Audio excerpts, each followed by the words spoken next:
Greetings dear viewers. Hope you all are doing great and excited to learn.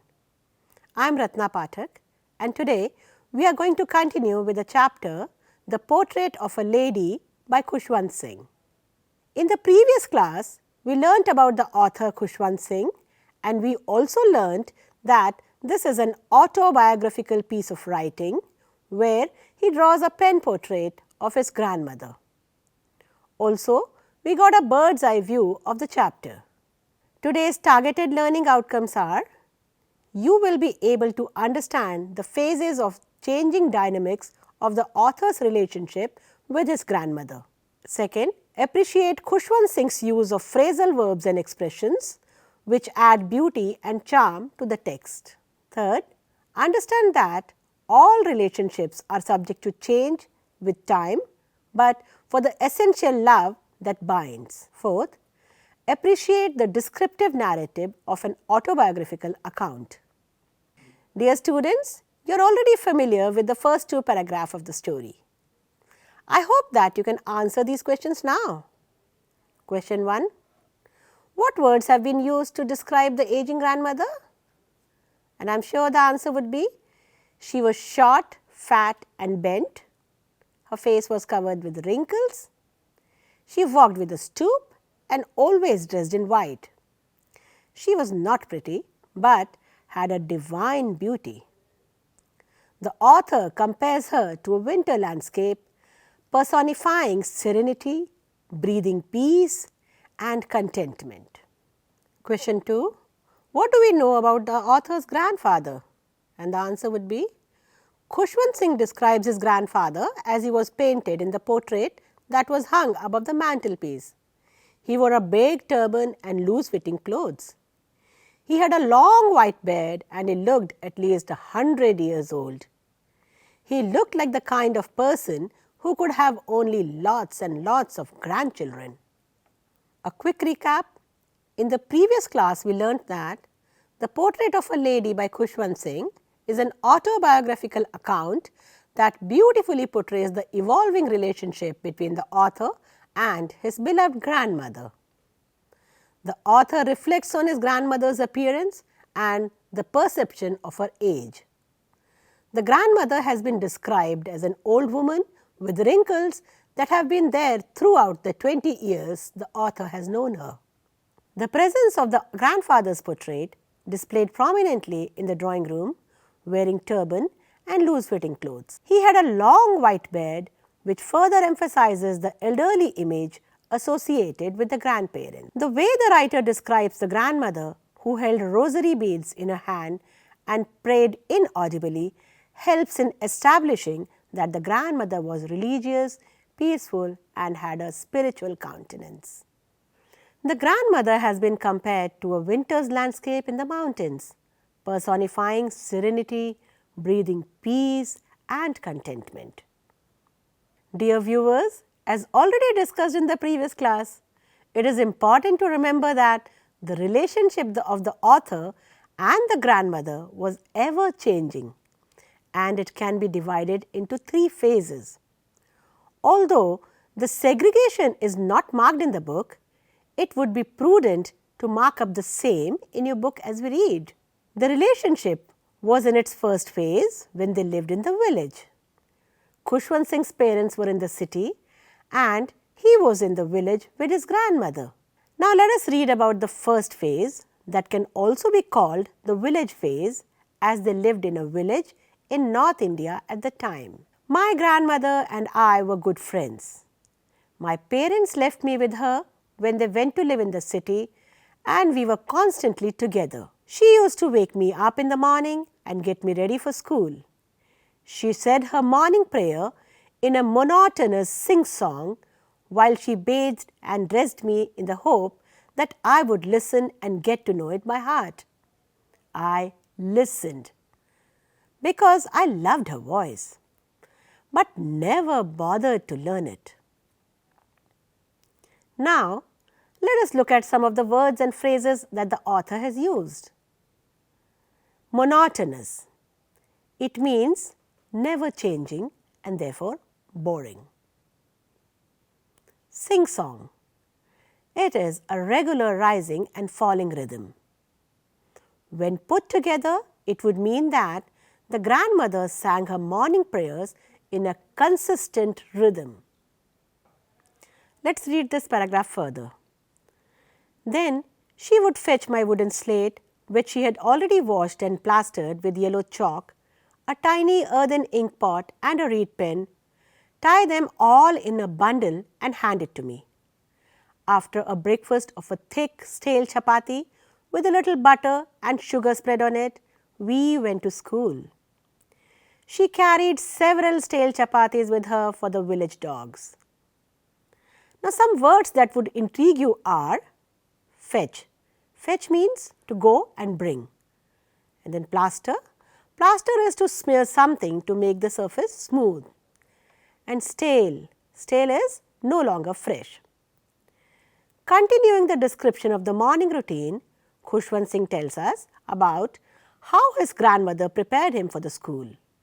He used to write on a wooden slate with a reed pen. You can see a wooden slate and a reed pen in the pictures here. You can also ask your grandparents if they have used such slate and pen in their childhood. The description here also gives us an insight into the rural life in India. Eating stale chapati and butter is a very common breakfast there. This paragraph gives us some more information about the grandmother. She was not only religious but also very kind. Feeding chapatis to the village dogs shows her kind nature. Let us resume reading the text. My grandmother always went to school with me because the school was attached to the temple. The priest taught us the alphabet and the morning prayer. While the children sat in rows on either side of the veranda, singing the alphabet or the prayer in a chorus, my grandmother sat inside reading the scriptures. When we had both finished, we would walk back together. This time, the village dogs would meet us at the temple door. They followed us to our home, growling and fighting with each other for the chapatis we threw to them. Now look at the following expressions. Chorus. Chorus is to sing or say something together. Scriptures are religious texts like the Quran, the Gita, etc. Growling is a low guttural noise made in the throat, especially by a dog. Now let us analyze what we have read. We discover that temples served multiple functions in those days. They were not just the centers of worship, but also served as schools, and the priests acted as teachers too. His grandmother had a routine of reading the scriptures as the author, along with other children, sat on the veranda singing alphabets and morning prayers. They both used to come back home together with stray dogs roaming around them as his grandmother would feed them the stale chapatis. They had a close-knit bond as they were together from morning to night. The grandmother was happy raising him spiritually by making him learn the morning prayers and inculcating values that were important to her. Dear students, now we move to the second phase of the relationship, which can also be referred to as the city phase. Let's read the text further. When my parents were completely settled in the city, they sent for us. That was a turning point in our friendship. Although we shared the same room, my grandmother no longer came to school with me. I used to go to an English school in a motor bus. There were no dogs in the street, and she took to feeding sparrows in the courtyard of our city house. Let us look at some expressions which have been underlined. Sent for us. It means to ask someone to come to you. And then turning point, it's a time when important changes happen. Took to, it means to begin to like someone or something. And courtyard, it's an area outside a building that's framed and somewhat enclosed by a walls. Let us analyze this paragraph. The turning point or the changing point of their friendship came when they moved to the city to stay with the author's parents. Though they shared the same room, his grandmother got him ready but no longer accompanied him to school, since the author started going on a bus. As the years rolled by, we saw less of each other. For some time, she continued to wake me up and get me ready for school. When I came back, she would ask me what the teacher had taught me. I would tell her English words and little things of Western science and learning. The law of gravity, Archimedes' principle, the world being round, etc. This made her unhappy. So we can say the boy studied subjects like English, physics, mathematics that his grandmother could not understand at all. Since grandmother could not contribute to his studies, she lost the sense of fulfillment. This happens with many elderly people when they feel that they are not needed anymore. We understand the following about the grandmother's character. She was adaptive by nature. She adjusted herself to the changes that came while moving to the city. She did not complain. She kept herself busy in doing what she liked. She continued caring for the birds and animals. Now continuing the paragraph, she could not help me with my lessons. She did not believe in the things they taught at the English school and was distressed when there was no teaching about God and the scriptures. One day I announced that we were being given music lessons. She was very disturbed. To her, music had lewd associations. It was the monopoly of harlots and beggars and not meant for gentle folk. She said nothing, but her silence meant disapproval. She rarely talked to me after that. Let us look at the expressions which may be a little bit challenging. The first one, distressed. It means suffering from extreme anxiety, sorrow or pain. And then disturbed, it is experiencing or exhibiting emotional disturbance. Then lewd means indecent and vulgar. And monopoly, it is having exclusive control over a common commodity or service. Harlots are loose women, and disapproval means expression of an unfavorable opinion. Dear viewers, notice the use of words like distressed, disturbed and disapproval, which reflect the sentiments of the grandmother. She did not approve of the new syllabus that her grandson was studying because they did not teach him about God and the scriptures. She was visibly disturbed when she learned that she was being taught music in the school because she believed that music was not meant for gentlefolk. It was meant for beggars and loose women. They grew apart and saw less of each other.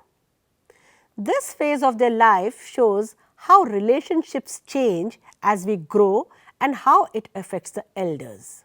Dear viewers, let us now move to the third stage of the relationship, which can also be referred to as the university phase. When I went up to the university, I was given a room of my own. The common link of friendship was snapped. My grandmother accepted her seclusion with resignation. She rarely left the spinning wheel to talk to anyone. From sunrise to sunset, she sat by her wheel, spinning and reciting prayers. Only in the afternoon she relaxed for a while to feed the sparrows. Now let's look at the following expressions. Snapped. It means break suddenly and completely. Seclusion. Seclusion is the state of being away from people. Then with resignation, it means a sad feeling of accepting something that you do not like because you cannot easily change it. As the author grew older and went to the university, he had his own room and the common connection between them was broken. Grandmother accepted the situation without any complaint and spent her whole day sitting at her spinning wheel reciting prayers. Continuing the paragraph, while she sat in the veranda breaking the bread into little bits, hundreds of little birds collected round her, creating a veritable bedlam of chirrupings. Some came and perched on her legs, others on her shoulder. Some even sat on her head. She smiled, but never shooed them away. It used to be the happiest half hour of the day for her. Let us look at the following expressions. Veritable, it means true, genuine or authentic. Bedlam of chirrupings, it's a noise and confusion caused by the sparrows. Perched. Perched, especially it is of a bird, it means alight or rest on something. However, she loved feeding sparrows in the veranda. Breaking the bread into pieces and feeding it to the birds was the best time of the day for her. The birds would sit on her legs, her head, and even on the shoulders, and she never shooed them away. So, here we have finished the second part of the text, in which we learnt about the three phases of the relationship between the author and his grandmother. Let us now reflect upon our learning today. The relationship of the author and the grandmother has been divided into three phases. Phase 1, the village phase. They had a close bond. Grandmother readied him for school and accompanied him. She read the scriptures in the temple while he learnt the alphabet and morning prayer. They came back together and fed the dogs on the way. Now ponder over these questions. Question number 1. Why did the grandmother sing prayers while bathing the author and getting him ready for school? This is because she wanted her grandson to learn the scriptures. Question 2. Why did the grandmother accompany the author to the school? The school was in the veranda of the temple. Grandmother would read the religious books in the temple while the author studied in school. Now coming to the second phase, that is the city phase. Since there were no dogs, she took to feeding the sparrows. They grew apart as she could not help him with his education. She could not accompany him to the school as he went in a bus. She did not approve of music being taught as a subject. Now ponder on the following questions. Question 1. Why did their relation change when they shifted to the city? Their relationship changed because grandmother could no longer help him with his studies. Question 2. Why didn't she approve of music? In olden days, people from good families did not indulge in music. Music was meant for beggars and harlots only. And the third phase of the friendship, the university phase.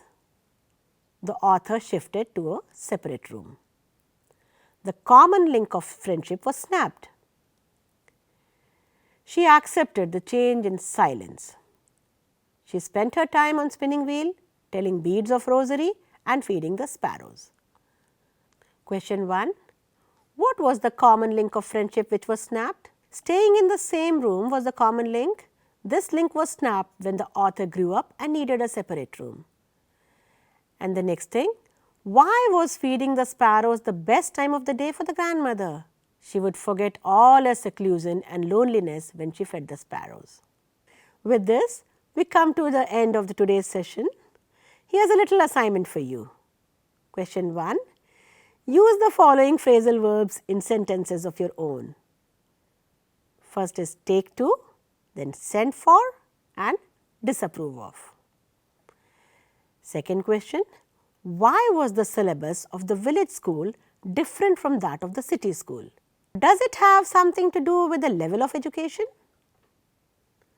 The third question.